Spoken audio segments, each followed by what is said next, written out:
Assalamualaikum warahmatullahi wabarakatuh.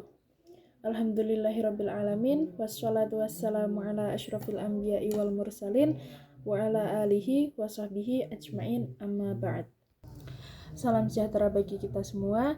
Senang bisa melihat Bapak Ibu semua berkumpul di tempat ini. Izinkan saya menyampaikan satu dan hal lain terkait belajar ikhlas. Ma'asyiral muslimin rahimakumullah.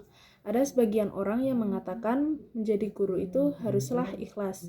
Berapapun gaji yang ia dapatkan tidak boleh dipermasalahkan karena membagikan ilmu itu harus dengan keikhlasan.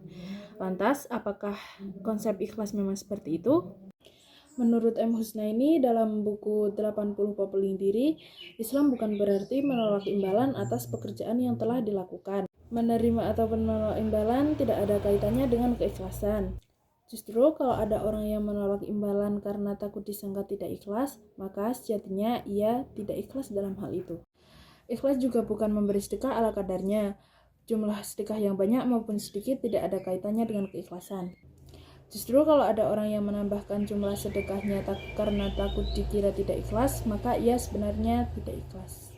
Demikian juga orang yang pasrah menerima nasib yang kurang baik. Bersikap aktif maupun pasif ketika menerima nasib yang kurang baik tidak ada hubungannya dengan ikhlas. Bahkan kalau orang yang ditimpa musibah hanya berdiam diri dan pasrah tanpa melakukan usaha apapun agar terlihat ikhlas, berarti orang tersebut tidak ikhlas. Ikhlas pada hakikatnya adalah melakukan sesuatu karena dan untuk Allah Subhanahu wa Ta'ala semata. Apapun motifnya, apapun tujuannya, semua harus bermuara kepada Allah Subhanahu wa Ta'ala. Sebagaimana disebutkan dalam surah Al-Insan ayat 9 tentang orang-orang yang memberi makan kepada orang fakir miskin dan anak yatim dan tawanan. Bismillahirrahmanirrahim. Innama nut'imukum liwajhillahi wala nuridu minkum jazaa'an wala syukura. Yang artinya, sesungguhnya kami memberikan makanan kepadamu hanyalah karena mengharapkan ridha Allah. Kami tidak mengharapkan balasan dan terima kasih dari kamu. Ayat tersebut menjelaskan bahwa segala sesuatu yang diberikan kepada orang lain, baik itu berupa materi atau jasa, harus dilandasi dengan mengharap ridha Allah Subhanahu wa Ta'ala. Orang yang sejak awal memiliki tujuan melakukan sesuatu hanya karena Allah, maka ia telah menjadi orang yang ikhlas. Ketika sampai pada level tersebut, ia tidak akan menghiraukan apa yang terjadi setelahnya. Apakah ia akan mendapatkan balasan dari orang yang ia bantu ataupun tidak. Kondisi hatinya juga tidak akan berubah-ubah. Hatinya tidak menjadi tenang ketika mendapatkan balasan, tidak juga bersedih ketika tidak mendapatkannya. Bahkan dalam ayat di atas, sebatas ucapan terima kasih pun tidak ia harapkan. Hal ini menjelaskan bahwa upah atau gaji seseorang dalam bekerja tidak ada hubungannya dengan keikhlasan. Apabila sejak awal bekerja ia sudah meniatkan karena Allah, maka ia sudah menjadi orang yang ikhlas. Adapun gaji yang sudah diberikan memang sudah haknya, karena ia telah mengerahkan waktu dan tenaga untuk bekerja. Sehingga jumlah gaji yang diterima tidak bisa menjadi patokan untuk menilai keikhlasan seseorang.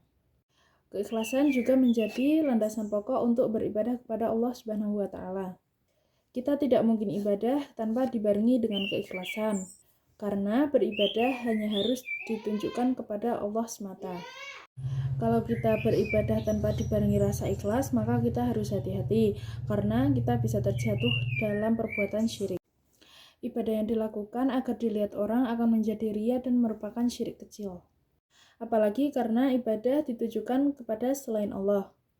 Maka orang yang melakukannya akan terjatuh kepada syirik dan itu menyebabkan dosa besar. Perintah beribadah dengan ikhlas terdapat dalam surat Al-Arafat ayat 29.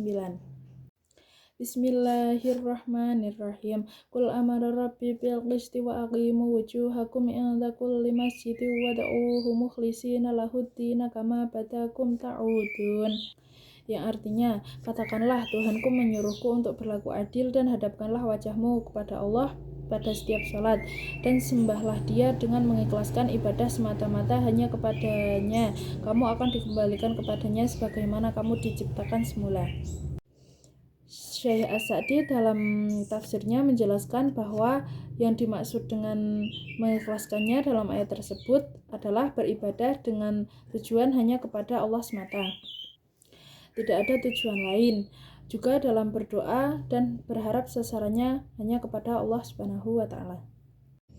Pada akhirnya kita harus kembali memperbaiki niat kita dalam segala aspek perbuatan yang dilakukan, baik kegiatan ibadah maupun kegiatan lainnya.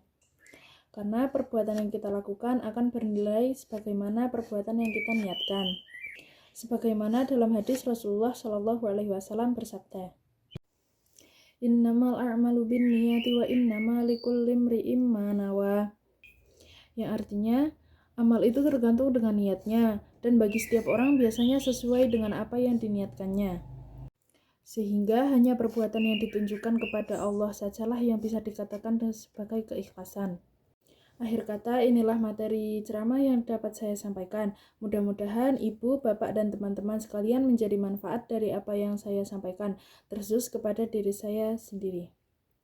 Wabillahi taufiq wal hidayah, wa ridha wal inayah, wal afu minkum. Wassalamualaikum warahmatullahi wabarakatuh.